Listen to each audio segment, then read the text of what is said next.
ఏపీలో వైసీపీ ప్రభుత్వ హయాంలో జరిగిన మద్యం కుంభకోణంపై సిఐడి ముమ్మర దర్యాప్తు జరుపుతోంది. ఈ కేసులో ఇప్పటికే రాజ్ కసిరెడ్డితో పాటు పలువురిని అరెస్టు కూడా చేసింది.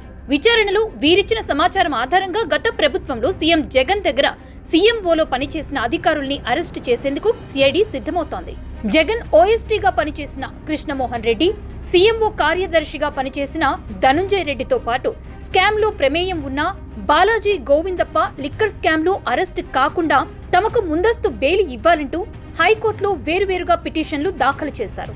వీటిపై విచారణ జరిపిన హైకోర్టు ప్రభుత్వ అభిప్రాయం కోరింది. దీంతో పీపీ ప్రభుత్వ అభిప్రాయం తీసుకుని చెప్తానని హైకోర్టుకు తెలిపారు. దీంతో వీరికి ఇప్పటికిప్పుడు ముందస్తు బెయిల్ ఇచ్చేందుకు హైకోర్టు నిరాకరించింది. లిక్కర్ స్కామ్లో ఇప్పటికే అరెస్ట్ అయిన కొందరు నిందితులు తమ పేర్లు చెప్పారని, కాబట్టి తాము అరెస్ట్ అయ్యే అవకాశం ఉందని బాలాజీ గోవిందప్పతో పాటు కృష్ణమోహన్ రెడ్డి, ధనుంజయ రెడ్డి భయపడుతున్నారు. ఇదే విషయాన్ని కోర్టుకు కూడా చెప్పారు. అయితే హైకోర్టు మాత్రం ప్రభుత్వ అభిప్రాయం తీసుకోకుండా ముందస్తు బెయిల్ ఇవ్వలేమని తేల్చి చెప్పేసింది.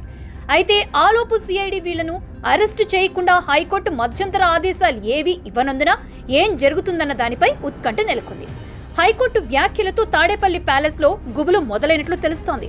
వాస్తవానికి మద్యం కుంభకోణంపై సిఐడి విచారణ ప్రారంభమైన రోజు నుంచే వైసీపీ నేతల్లో అలజడి ప్రారంభమైంది. ఎందుకంటే మద్యం కుంభకోణం మొత్తం కూడా తాడేపల్లి ప్యాలెస్ చుట్టూనే తిరుగుతుంది. లిక్కర్ స్కామ్లో వేల కోట్లు చేతులు మారాయనేది తొలి నుంచి వినిపిస్తున్న ఆరోపణ. అంతా ముందు నుంచి ఊహించినట్లే మూలాలన్నీ తాడేపల్లి ప్యాలెస్ లోని అనకొండ దగ్గరే మొదలైంది అనేది బహిరంగ రహస్యం. అయితే ఎక్కడా తన పేరు నేరుగా బయటికి రాకుండా ఓ చైన్ బిజినెస్ మాదిరిగా వేల కోట్లను హవాలా రూపంలో దేశం దాటించిన ఘనత ఆ అనకొండకే దక్కుతుంది. రాజ్ కసిరెడ్డి ఇచ్చిన సమాచారం ఆధారంగా లిక్కర్ స్కామ్ పై దర్యాప్తును మరింత వేగవంతం చేసేందుకు సిఐడి సిద్ధమవుతోంది. ఇప్పటికే ఎంపీ మిథున్ రెడ్డిని విచారించినా పూర్తి వివరాలు లభించకపోవడంతో మరిన్ని అరెస్టులు చేసేందుకు సిఐడి పావులు కదుపుతోంది. సిఐడి విచారణలో తీగ లాగితే డొంక కదిలినట్లుగా ఒక్కొక్కరిని అరెస్టు చేస్తుంటే లింక్ క్రమంగా ప్యాలెస్ వైపు వెళ్తోంది. రాజ్ కసిరెడ్డి అరెస్ట్ తర్వాత ఎవరా కీలక వ్యక్తి అని అంతా ఆలోచిస్తుంటే అన్ని వేళ్లు బాలాజీ గోవిందప్ప వైపు చూపిస్తున్నాయి. నిన్న మొన్నటి వరకు ఎవరికీ పెద్దగా తెలియకపోయినప్పటికీ ఈ బాలాజీ గోవిందప్ప గురించి ప్యాలెస్ పెద్దలకు, వైసీపీ అగ్రనేతలకు మాత్రం బాగా తెలుసు. వైఎస్ భారతిరెడ్డి నిర్వహిస్తున్న భారతీయ సిమెంట్ సంస్థలో Govindappa Balaji whole time director గా ఉన్నారు. 2010 నుంచి భారతీయ సిమెంట్ సంస్థలో బాలాజీ గోవిందప్ప ఫినాన్స్, ఐటీ విభాగాలకు డైరెక్టర్ గా వ్యవహరించారు. ఇవన్నీ పక్కన పెడితే వైఎస్ భారతిరెడ్డికి అత్యంత సన్నిహితుల్లో బాలాజీ గోవిందప్ప ఒక్కరు అనేది వైఎస్ కుటుంబ సభ్యులకు, వైసీపీ అగ్రనేతలకు తెలుసు. లిక్కర్ స్కామ్ లో ఒక్కొక్కరి అరెస్టుతో కలుగులో ఉన్న ఎలకలన్నీ ఒక్కొక్కటిగా బయటకొస్తున్నాయి.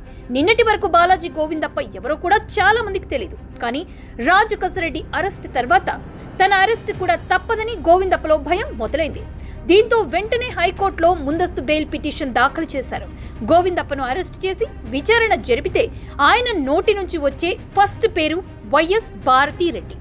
అది ఎంత చిన్న విషయమైనా పెద్ద విషయమైనా సరే నేరుగా భారతిరెడ్డితోనే డీలింగ్ పెట్టుకుంటారు గోవిందప్ప. భారతిరెడ్డికి అత్యంత ఆప్తుల్లో బాలాజీ గోవిందప్ప ఒకరు. దీంతో గోవిందప్ప ముందస్తు బెయిల్ కోసం ఏకంగా హైకోర్టునే ఆశ్రయించారు. కానీ ఉన్నత న్యాయస్థానం మాత్రం ప్రభుత్వ అభిప్రాయం కోరింది. దీంతో వైసీపీ నేతల గుండెల్లో రాయి పడినట్లయింది. గోవిందప్పను అదుపులోకి తీసుకుని తనదైన శైలిలో సిఐడి అధికారులు విచారిస్తే మేడం పేరు చెప్పడం ఖాయమంటున్నారు ప్యాలెస్ సన్నిహితులు. అదే జరిగితే వెంటనే మేడం కూడా అరెస్ట్ అవుతారా? అదే జరిగితే పెద్ద సారు పరిస్థితి ఏంటి తెలియాలంటే కొన్నాళ్లు వేచి చూడాల్సిందే.